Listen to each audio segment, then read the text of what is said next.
Even after DIIs have poured in almost 2 times the money than FIIs pulled back in the same period, equity funds have returned a negative 1 year return for the first time since 2018.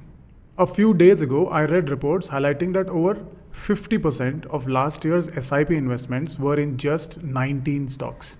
This alarmed me. As my team tracks the Indian stock market, this trend raised some serious questions about the health of SIP investments. So we set out to find out how this narrow focus might be creating more risks than rewards for everyday retail investors like us. And the data from past 5 years only amplifies those risks. Today, I will walk you through the data, the backstory, and the shaky math behind it all, showing why herding could spell trouble if things go south. Let's kick off with the big picture of India's mutual fund scene in 2025. The industry has grown massively, with assets under management topping 75 lakh crore rupees by September. That's thanks to retail folks like you and me pouring in 25,000 crore rupees every month through SIPs.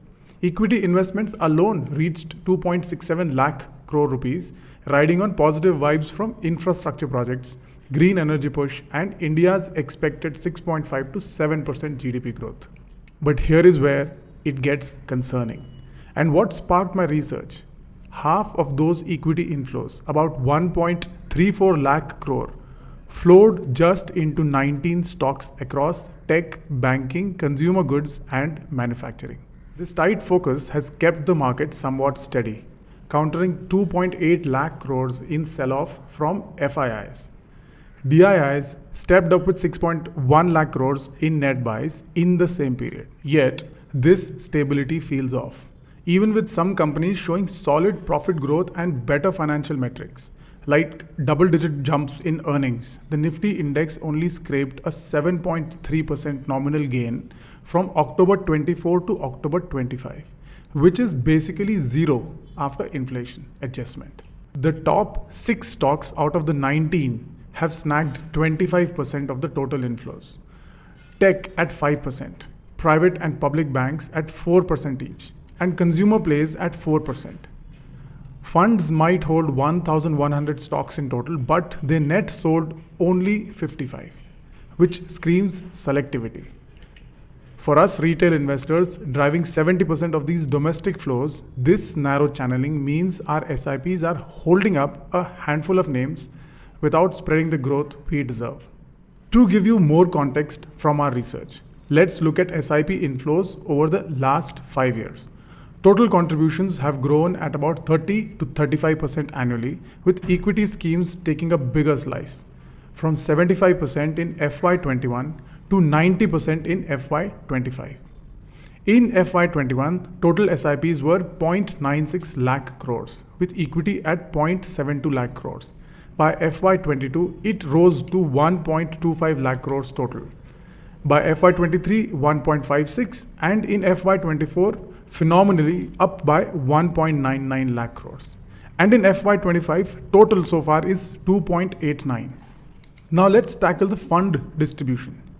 It is increasingly skewed to large caps and index heavyweights, with tech, finance, and consumer dominating 50 to 70%. This ramp up in inflows alongside herding means more money is now vulnerable, amplifying the stakes if things go wrong. We researched further to trace this herding behavior back to its root. It really ramped up after 2020 in the wake of COVID, when funds leaned into defensive large cap stocks to handle volatility. It worked during 2022 dips from global rate hikes, giving fund managers confidence to stick with it.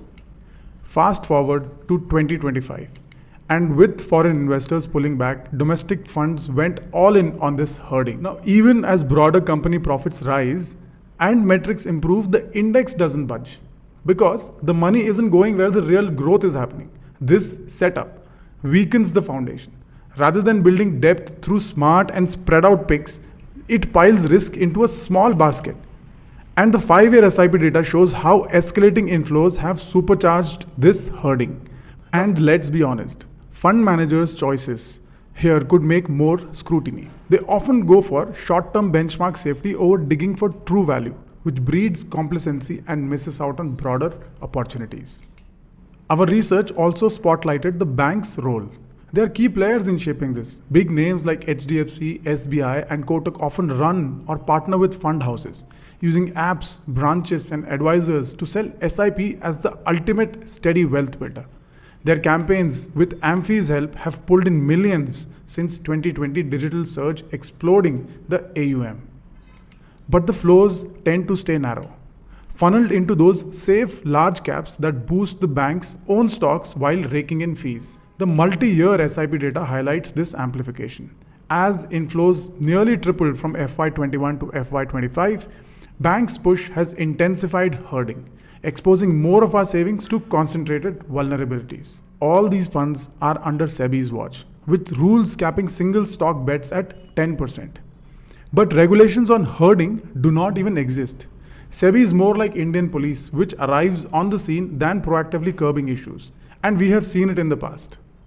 Benchmark ties make hugging the index safer than branching out, cutting short-term risks for managers, but maybe not for us in the long term. Something like a herding cap.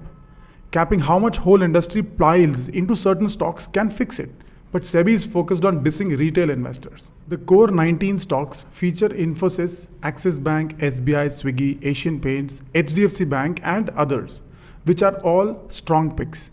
But the tight focus throws off the balance in portfolio math, especially ignoring wider earning gains. This leads to the bigger worry: overvaluation. These stocks sit at 25 to 30 times earning on average, above the market's 21 to 24 times. Banking, for example, HDFC sits around 28 times, Kotak at 25. Tech like TCS sits at 32x despite slower growth. Consumer and manufacturing, Reliance is at 28x, Asian Paint is at 50, Varun Beverages is at 60x. Tata Steel is a cyclical with a negative PE. Dixon at 45 and Swiggy at eye-watering 100x forward PE. Analysts see 15 to 40% premium over fundamentals, with mid and small caps bloated at 35 to 68%. RBI notes prices racing ahead of earning in some areas. Even with broader profit upticks, inflow pumps up these premiums without the basic keeping pace, priming for drops that could hit our SIPs hard. We, the retail folks, and over half the traders take the hit. SIPs steady the ship but give flat returns even amid better metrics. And chasing more returns, many of us are diving into derivatives where 91% of us lost 1.06 lakh crores this year, up 41%, averaging 1.1 lakh per trader. India's figures top global 70 to 90% thanks to app hype and knowledge gaps. Stagnant equities drive this speculation. SIP data for last 5 years shows inflows tripling, pulling more of us into this risky cycle. Let's crunch the numbers. Those annual derivative losses are 1.4% of AUM. It's like a fee propping stability, which is benefiting the pros while we pay. Wrapping up.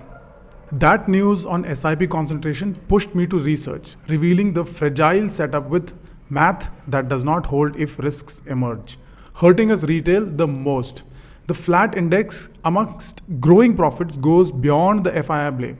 Maybe FIIs are wise enough to know this concentration and see the global risks playing out. Our advice: look at your portfolio closely and identify the companies that you have invested in. It might be a task, but that's what relationship managers are for it in the banks, right? They will help you collate this data. As global risks rise, so does the exposure to your portfolio. Stay sharp, question the setup, your future is worth it. Thanks for your time and listening in. Subscribe to our channel to listen to more such research in upcoming days.